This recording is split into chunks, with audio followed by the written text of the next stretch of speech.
Hello everyone, I'm Jaideep Singh Chahal. Uh, I think this is the first time this vehicle is being posted here. Uh, I think one of the biggest lessons that you get from this hobby of being involved in cars and especially building or rebuilding vehicles is is the trait of patience. So this vehicle right here, this is a 1991 ex UK Embassy Nissan Patrol. This is also called the Y60 with the diesel non-turbo inline 6 4200 TD42 as they call it. So this vehicle was picked 3 years back. I think more than 3 years back, three and a half years back. Had been parked for close to 17 years since it was last used. Uh, we picked it then, and it's been a slow journey, but everything on this vehicle, I can assure you, is being done to the topmost level of quality and research that is possible. So, what might look like a very shabby Maruti Omni van type looking big vehicle, this is actually something with a huge cult following, and this is probably, I would say, the only competitor to, of course, the Land Cruiser. This came in when the Land Cruiser 80 series had just entered the market, so these are from the same era. But this, of course, continued to run with the solid axle from the Y60 generation into the Y61 up till 2017. And there are still some countries in South America and in Africa where the Y61 with the solid axle is still sold. So I'll quickly brief you on what all has been done. I'll try to add some pictures in this video for sure, maybe around in the end. Those are easier to edit, but I'll add some pictures of how this vehicle was when it was pegged and how it was, once we brought it and what all work has been done. So this has been what you call a frame of or a body of frame restoration. So the entire vehicle was split into two parts. As we know, this has a ladder frame. So that ladder frame was separated. Uh, and I can assure you for the last 3 years, there's been continuous work happening on this vehicle. Just the only thing is, for different jobs, you need to go to different places. There's no one-stop shop that can do it, at least for our satisfaction. So this has been going around at our different experts, be it the metalworking guy, the engine guy, the pump guy, or eventually to the paint shop. So one by one things are happening. This vehicle right now is at the end of its mechanical work. It is now going to be run in the same way for at least a month and a half, and then only it will start. We'll start the cosmetic work on this vehicle. So this shell was taken off. There's a lot of rusting since it was parked. The entire patchwork has been done. So rust, you can never cover rust. Rust. What happens is, if you cover it, it is going to pop out and eat the rest of your metal as well. So the only solution to rust is cutting out the rusted bit and replacing it with fresh metal, and then coating it with a nice coat of primer or red oxide, like in this case. So what we've done is the entire paint on the shell was stripped. It was removed with the help of a paint remover, and then it was coated with a single thick coat of primer, which eventually will be taken off to give it a proper coat of paint. I know that's a lot of effort, but finishing a vehicle cosmetically too early and then having dirty hands and the mechanical work going on around it really breaks my heart. So might as well have it like this and then get a perfect vehicle in the end. So the frame came off, and if you can come close, uh, the entire ladder frame, if you can see, the entire ladder frame was coated with a rust protection or an underbody rust protection coating. So every component, every line, every part on the ladder frame was taken off. The differentials were taken off, the spring, the suspension, everything was taken off. All your all the panhard rods, the trailing arms, everything was taken off, cleaned, and then they were coated with the underbody protection. And if you can bring the camera this side, all removable components got powder coated. So all it needs is a wash, but all the removable components, they got a nice powder coating done. So all removable moving parts like the rear trailing arms, the panhards, everything got powder coating done. And after that, uh, all the bushes, all the rubber parts were taken out and replaced with a complete bush kit. I think it had like 26 bushes from Iron Man. So all rubber components in this vehicle, they've been replaced and they're as good as new. So that is how you do a ground up mechanical job. The only thing pending in the mechanicals right now, which we will be doing only after we are 100% satisfied with the engine and transmission, is that this vehicle is going to get a 4-inch Ironman nitro gas lift kit. And with that lift kit will come the rear panhard, the front panhard, the steering rod. Everything is the adjustable galvanized type. It is going to look beautiful. And also the uh, the front radius arms are going to come down. They'll be relocated lower with a new, it's called a box mount. So that box mount is going to bring the radius arms down. So as of now, what looks like a very shabby vehicle is actually a very, very powerful and a very addictive non-turbo engine. It has a very powerful non-turbo engine. It's called the TD42. We'll start around the front. So if you can look carefully, it's missing the windscreen. It's missing these glasses. So what we've done is actually it'll be very interesting to tell you. All rubber parts, every single rubber part that you see on this vehicle comes as a kit, or it's been made into a kit by some forums abroad. So we had a gentleman in Dubai who helped us source all of them. So brand new manufacturing parts are still available in Dubai if you know the right places. So around a set of 37 rubber bits, including the front beading, the glass run, the inner beading, the outer beading, everything is going to be changed and replaced with brand new rubber. So what today looks like a very shabby, vehicle is actually going to turn out very, very beautifully. And that is why we're doing it the very, very patient way, because the end result we are very sure is going to look phenomenal.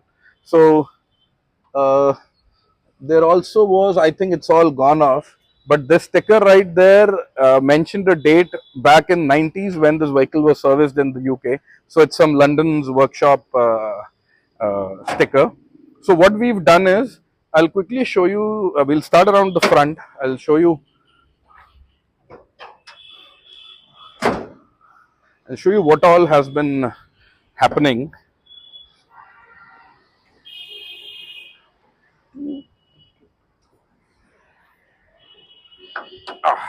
So it's a heavy bonnet. And okay, so this is the, can you, if you can come this side, uh, this is actually one of the most sought after engines in the Nissan fraternity, I would say. This is called a TD42 Silver Top. So the Silver Top came in the initial models. Please correct me if I'm wrong, but uh, as per my knowledge, it came only in the initial few years of the production of the Nissan Patrol. And this vehicle, this is a non-turbo engine, which I know in today's date we are all driving turbo diesel engines. I think a non-turbo diesel engine is very rare, uh, but this one it won't go fast, but from the get-go you want to move it in first or second, that is your choice. Tons of torque is available at all times, a lot of power. uh, so another thing I would like to mention about this vehicle is the day we picked it, it was very clean, as in it was rusted, of course, it's been sitting for a while, but it had been very close to stock. So we were lucky to get a lot of parts intact rather than, buying a vehicle which has been, uh, which has faced too much creativity of Indian garages. So just for a little example, if you can bring it closer to the headlamp, it still has the genuine stainless sealed beam. So both the headlamps are stock and original. Of course, the turn signals we bought brand new from Nissan, and that's about it. The engine has been serviced, all major seals have been replaced, and yes, The most interesting bit is when the motor was pulled out. Of course, we cleaned it, we painted it, and it was made functional 100%. We've got an upgraded fuel pump. So the fuel pump with the injectors has been upgraded by a specialist from Hisar. We've got a very dear friend who modifies a lot of tractors, so he got it done for us. So this now is ready to make a lot of power. In case of diesel engines, the pump is the key. So upgraded injectors, cleaned hoses, cleaned lines, all new rubber parts, all new seals, all gaskets, everything on that engine is brand new. It's been pulled apart and reassembled, and it is good to go. It has a beautiful sound. The exhaust is not yet connected. We're doing a side exit like the Y61, but I'll quickly crank it for you. And for those who understand, the exhaust note is beautiful. So no, what I'll do is I'll start it in the end, because what happens is this won't turn off from the ignition. It's like those old tractors, you need to pull a little cable to turn it off. It'll be too much effort right now. I'll start it and give you the exhaust note at the end. So the engine is done. Everything has been replaced with OEM genuine Nissan parts, and that's about it. So other upgrades that we've done is another thing. If you can notice these bushes here, those. So we fabricated a 35 body lift for this vehicle. The idea is to run 35 inches with a 4-inch lift kit, and we wanted a big, tall-looking vehicle. This one also has the factory plastic fender flares. They're in beautiful shape and will be installed after the once the paint work is done. So it will take a nice big offset wheel, something like a -40, -44 on a 9J, 10J. So this is the vehicle where you can fit a -44. With the fender flares, it's going to look beautiful. It's going to look wide and big, of course. Uh, while we have been trying to redo the vehicle with OEM parts, another thing or another angle that we are working on it, this is not going to be a mall crawler or a garage queen. We plan on using it for trips eventually. So this is like a semi-overland build now. All possible components that can be upgraded starting from the front. Of course, it will be getting a 12,000 or a 13.5 thousand pound winch. So what we have is a genuine ARB bull bar. Thanks to Vijay from Swastik Fabs, he had it sitting with him for quite a while. So these are very rare to find and very hard to import today because of very high cost of shipping due to volumetric shipping going up. But a very interesting thing about this bull bar is that this, if you bring the camera here, it's got nothing here. It looks as if it cannot take a winch. But what you need to understand is this one has an integrated winch tray. All of this part is a winch tray, and your winch mounts inwards. So once the winch mounts inwards, the fair lead comes right here, and it will work just like a regular winch tray. So another thing, uh, uh, yeah. So wheels, of course, will come in the end. These are just testing tires. These are just there to keep it rolling. Uh, AVM by ARV, the famous Brazilian hubs. So we've got these. These are nice, good quality, expensive components, and these are there. So we were recently testing it. It's currently locked in 4x4. You can move it around. You can move it to 4x2. You can move it to 4x4, and it adjusts accordingly. So this keeps your front wheels free. From the factory, the Y60 used to come with an always locked front hub that keeps your front a little heavy, your steering a little heavy. This helps to really lighten the load. So I think these are the best hubs money can buy. So these have been fitted. We'll be getting some nice rear view mirrors.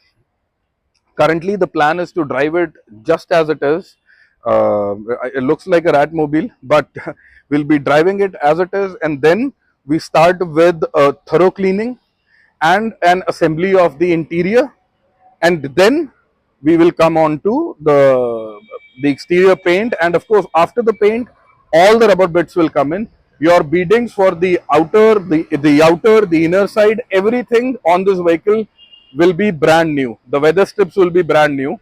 uh, Coming around the back, there's something even more interesting that I would like to show. Of course, this vehicle has the beautiful barn doors. It's got they open like also known as the ambulance doors. This has the barn doors. We've currently tied these in. Otherwise, I would have opened those for you. So these barn doors are going to open like this, or rather like that. They'll open all the glass beadings, everything is going to be brand new. So I think I've been very lucky again, thanks to Vijay. This, if you can bring the camera close, for those who don't know, they need to Google this name. This is a brand called Kmar.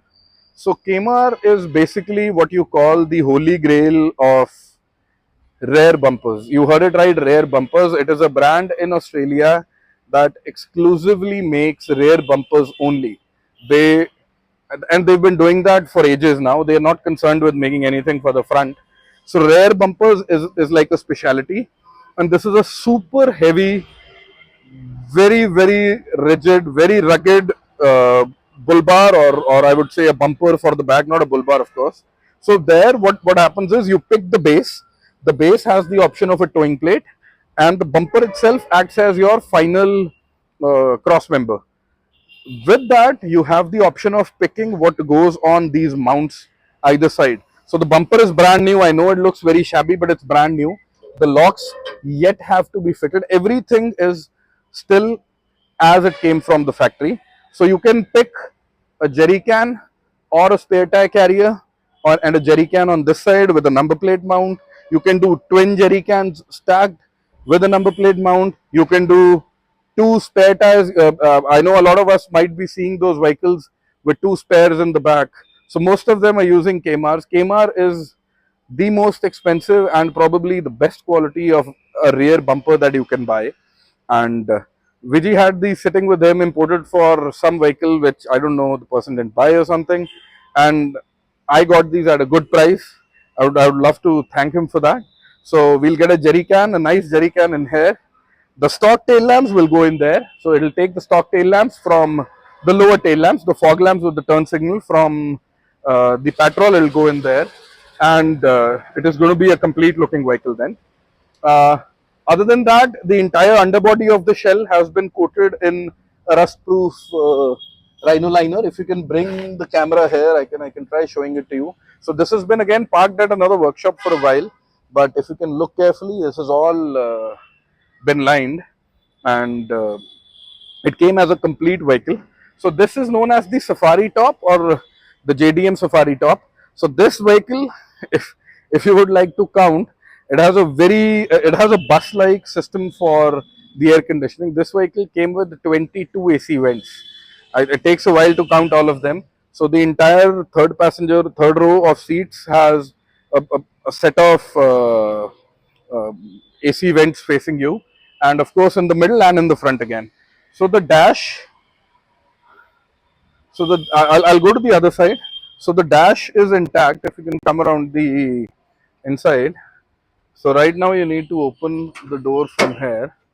So the dash is intact, has a beautiful wood grain. It's like, if you look at it under the dust, it is beautiful. So the interior in this vehicle, I know, not the best time to say because it looks all taken apart. But the interior on this vehicle was in a great shape, and I'm really looking forward to seeing the final result, how it turns out to be. So temporarily, we've got a big battery right there. We've placed it inside the vehicle because we needed a big battery to get it cranking, and it's been placed on the inside. Eventually, it will go outside where the proper battery is supposed to be. The door cards, everything has been removed and preserved, and eventually we are going to fit it all back. So still some bits and pieces sitting in the vehicle, but now all the brakes, everything has been done, restored and upgraded now. Nothing really pending mechanically minus the 4-inch lift kit, which of course Zach has sent us, and it's already been with us for the last year almost. So thank you for that. So I think coming towards the end of the video, what I would like to say is, if any of you are interested in a in a build like this, I know not everybody can understand what an incomplete build is, but if you want me to update you more frequently about what all is going on with the vehicle, because now is the time when the progress is going to become visible, because earlier bits and pieces setting apart, nobody can really make out what's happening. So now I can start updating all of you guys on what is going to happen, what is being fitted and where. Of course, one thing that I forgot, Uh, this is going to get a twin e-locker setup by Harrop, which is already in India and sitting with Zach. He still has to find it. I'm waiting for that. So this will be getting a twin e-locker setup, both in the front and rear differential. I think after that, with the kind of torque this vehicle has, uh, it is actually going to be a lot of fun to try some obstacles and try uh, getting it stuck, I would say. So good wheels, yes. Paya 4x4. Uh, I know I've been out of touch with him for a while as well. So once we restart the projects, the wheels, yes, 17-inch offset wheels with 35, same size as the Rubicon. So that's the plan for this one. And so yes, if you want me to cover more of builds and incomplete vehicles that we have going on, I would love to do that, and you can share your feedback with me. And now for those who want to hear how an inline 6 non-turbo engine sounds, because it's been serviced, and I don't think there's a sweeter sounding engine than an inline 6. I know V8s of course take the cake, but this is a very smooth sounding engine. Minded, it's got just the downpipe. There's no muffler, there's no end can on this. That is still in works, and it'll be a 3-inch pipe that comes out almost here, just as we had on the Y61, or I could say inspired by the G wagon. But I'm going to crank it up and we'll let it settle to the idle, and then you can feel how smooth the engine is.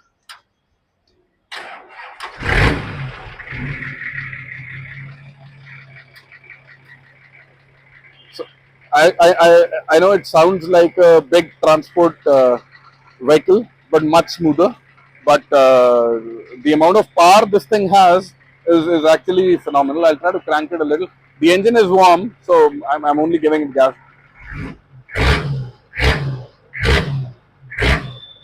So very responsive, and we're expecting big things from this engine. Uh, the genuine mileage on this vehicle was I think it was close to yeah 1,25,000, which I would say is like a break-in period for a vehicle like this. And minded, that is kilometers and not miles. So we'll sign off with that. Do share your comments and feedbacks, and I would love to share more videos like these. If you think these make sense and this is something that you would want to see more, I would be more than happy to share it with everybody out there. Thank you so much. Thank you.